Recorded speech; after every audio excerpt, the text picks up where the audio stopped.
new Impellitteri album, War Machine, coming out November 8th. And you have the great Paul Bostaph, Forbidden Slayer Testament drummer, which I thought was really cool. And then, of course, Rob Rock and James on bass, which he's been with you forever. Yeah, since 1990. So how does that work with Paul? Is that just kind of like hiring him as a session drummer? Yeah, I never considered these guys session guys. I mean, Impellitteri has always been a band. And really what that means is, you end up having 4 or 5 musicians that equally contribute to the writing and recording of this music. So with Paul, I probably should back up.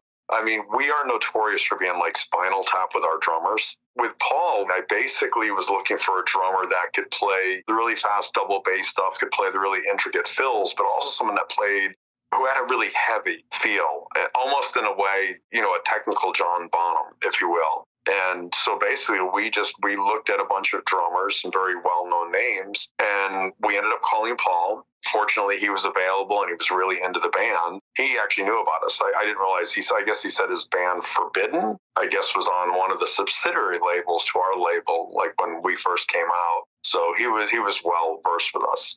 Anyway, so I'm sorry. So long story short, we brought him in, but we basically said, look, if you want in, you can. But he's extremely busy with, obviously, the Slayer things were one-off, but he's got the Kerry King thing going on. So Paul's already told me he'd love to tour with us, but we have to see if it can work with our schedules. If he can't, if the schedules don't permit, I promise whoever's behind that drum set will be a monster.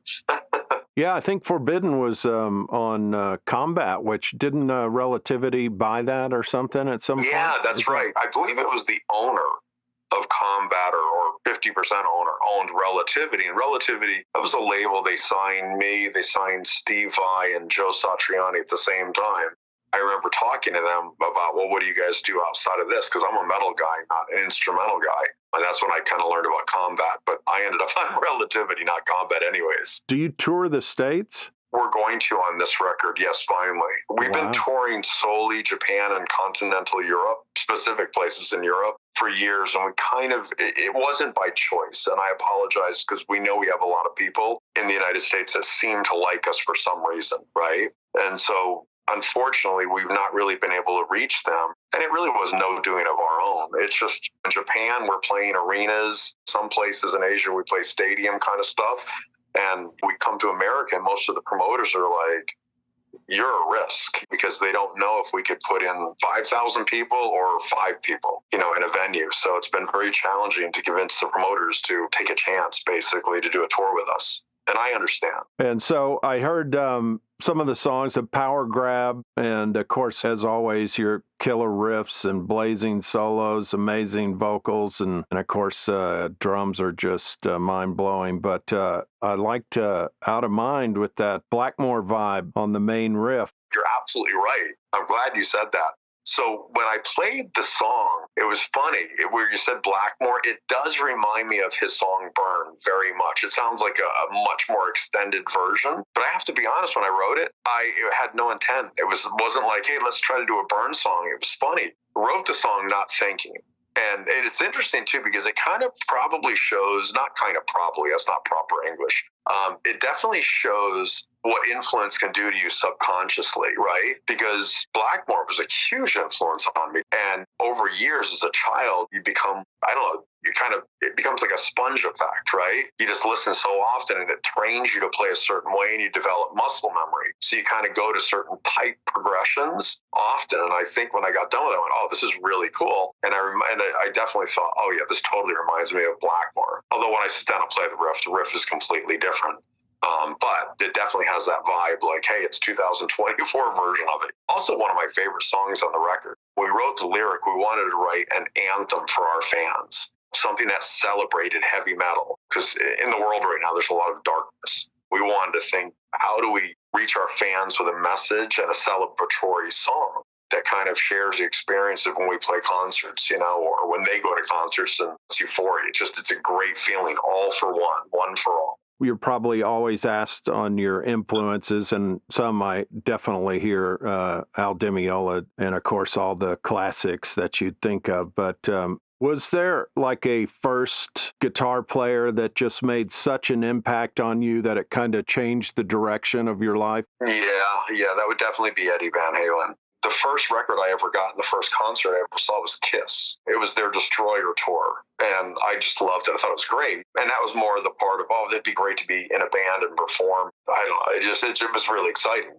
And at that time, Van Halen wasn't out yet, so I was really starting to really dig guitar players. I didn't know them at the time, but eventually I would realize, oh, guitar players like Ritchie Blackmore. I loved Brian May of Queen. I loved, of course, Gary Moore and the Thin Lizzy guys, right?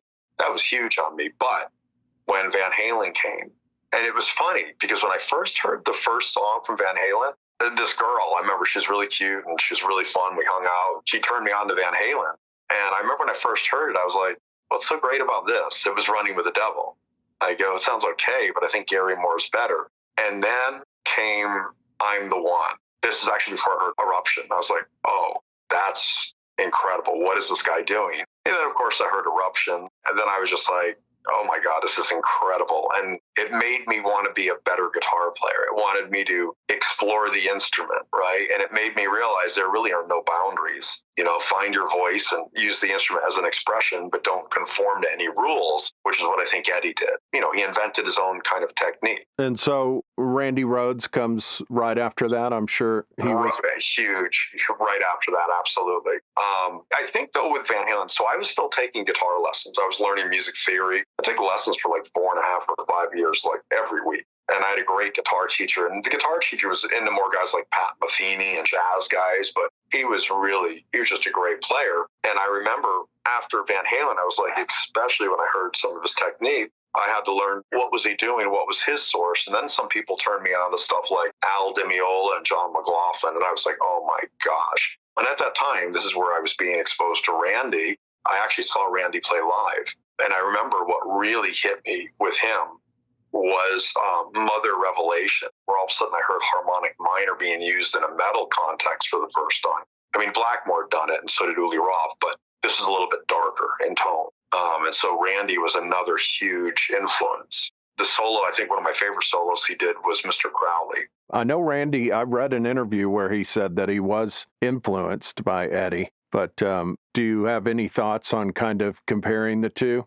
Well, they were different players. So the problem is with Randy, he died too young and we don't know where his evolution would have gone. He was really, look, I'm the same way. I mean, I came out at a very young age. I was like 20, 21, something like that. And remember, to a 20, 21-year-old, you're older, right? But at this point in my age, I was a kid. And so you're evolving. With Van Halen, we got to see him evolve in a different direction, more into a composer, where Randy, I think, was going the other way. I think he probably would have eventually done an instrumental record. But if I think about it, let me think about, well, what do I view as their strengths if I listen to what they created? So where Eddie really sealed the deal and blew me away was Spanish Fly. Right, because he could show me, he could play really fast alternate picking, but he also had a technique that could be transferred to an acoustic, right, nylon string guitar. So he wasn't using a great amp and a lot of delay and reverb solely to play a certain way or make it sound like he's better than he really was. I mean, he was really an amazing player. And then, of course, I listen to a lot of bootleg footage, which a lot of times he is just shredding. And on the records, it's almost like his engineer-producer calmed him down. But either way, that solo for me really documented, wow, this guy he could be in a McLaughlin, Paco de Lucia, Di Meola kind of realm. And then with Randy, where he sealed the deal, it's probably his use of pentatonic and minor. And I would probably say, again, Mr. Crowley was the solo for me that showed, this guy can play. He's really good because I think he also doubled that solo. And it's interesting. I don't know. Well, you sound like you're probably a good guitar player or a musician because you certainly have good ears, or your questions are leading me to believe that. And I'll tell you something fascinating if you want to hear this. Listen to the guitar solo in Mr. Crowley, and then immediately go and listen to the guitar solo of the song Believer. You can tell what Randy felt comfortable playing because it's almost the identical solo. And I think I'm one of the only person that ever caught that. And so, and the reason I bring that up is because it shows you that was probably his comfort. That was like his area where he mastered it. He was, when you're comfortable with something, you repeat it. At least I know I do, right? So I think that showed his ability. But remember, now you're taking him into a realm where you start doing stuff like Diary of a Madman, the composition. His solos were also very, very lyrical. So were Eddie's, but I think Randy was probably more of a lyrical player. What I mean by that, when I think of solos like Goodbye to Romance, very lyrical.